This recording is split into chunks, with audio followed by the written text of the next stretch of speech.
অভিশপ্ত রাজকন্যা ও সাহসী যোদ্ধা, সত্যিকারের ভালোবাসার অভিশাপ। অনেক কাল আগের কথা। সূর্যাস্তের আলোয় ঝলমল করা সোলারিয়া রাজ্যে জন্ম নেয় এক অপূর্ব কন্যা, রাজকন্যা এলিনোর। তার চোখে ছিল স্বপ্নের তারা, হৃদয়ে ছিল করুণা আর সাহসের দীপ্তি। কিন্তু তার জন্মের দিনেই রাজ্যে আসে এক অন্ধকার জাদুকরী, যে অভিশাপ ছুঁড়ে দেয়।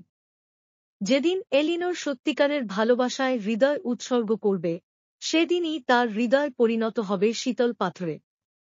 রাজারানীর হৃদয় কেঁপে ওঠে। এলিনোর ভবিষ্যৎ যেন ঘন অন্ধকারে ঢেকে যায়। তাঁরা সব রকমের চেষ্টা করেন তাকে ভালোবাসা থেকে দূরে রাখতে। এলিনোর জীবন কাটে এক রূপালী খাঁচায়, সাজানো, রক্ষিত, কিন্তু ভালোবাসাহীন।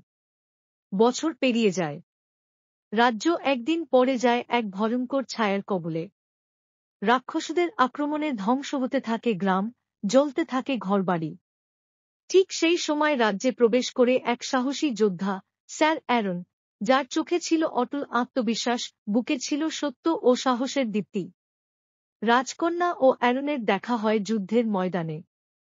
ক্রমে তারা একে অপরের সাহচর্যে খুঁজে পায় এমন কিছু, যা ভাষায় বলা যায় না, ভালোবাসার গভীরতা, আত্মিক টান। এলিনোর নিজেকে আর আটকে রাখতে পারে না। এক রাতে সে অ্যারনের চোখে চোখ রেখে বলে ফেলে, আমি তোমাকে ভালোবাসি। ঠিক সেই মুহূর্তে আকাশে ছড়িয়ে পড়ে অদ্ভুত নীল আলো, আর এলিনোর হৃদয়ে শুরু হয় পরিবর্তন। হৃৎপিণ্ড আস্তে আস্তে পরিণত হতে থাকে ঠান্ডা পাথরে। যন্ত্রণায় কুঁকতে পড়ে সে। স্যার অ্যারন দুঃখে কেঁদে ওঠে না, সে উঠে দাঁড়ায় প্রতিজ্ঞাবদ্ধ হয়ে, আমি তোমার হৃদয়কে ফিরিয়ে আনব, এমনকি যদি তাতে আমার জীবনও যায়। সে পাড়ি জমায় পৃথিবীর শেষ সীমানায়, ক্রিস্টাল লেক, যেখানে মেলে আত্মত্যাগের জলে পূর্ণ এক অলৌকিক পাত্র। কেবল সেই জলেই ধুয়ে যেতে পারে ভালোবাসার অভিশাপ।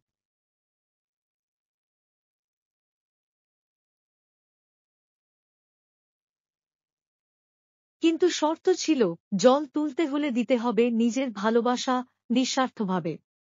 স্যার অ্যারন জল নিয়ে ফিরে আসে, এলিনোর পাথর হয়ে যাওয়া হৃদয়ে সেই জল ঢেলে দেয় আর বলে, আমার ভালোবাসা তোমার, কোনো শর্ত ছাড়াই। এক ঝলক সোনালি আলোয় বিস্ফোরিত হয় রাজপ্রাসাদ, আর এলিনোর হৃদয় ধীরে ধীরে ফিরে পায় তার উষ্ণতা, তার স্পন্দন।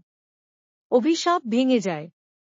তারপর থেকে পূর্ণিমা রাতে সোলারিয়ার আকাশে যখন আলো জ্বলে ওঠে, রাজ্যের মানুষ বিশ্বাস করে, ভালোবাসা যদি হয় সত্যিকারের, তবে কোনো অভিশাপই তা থামাতে পারে না।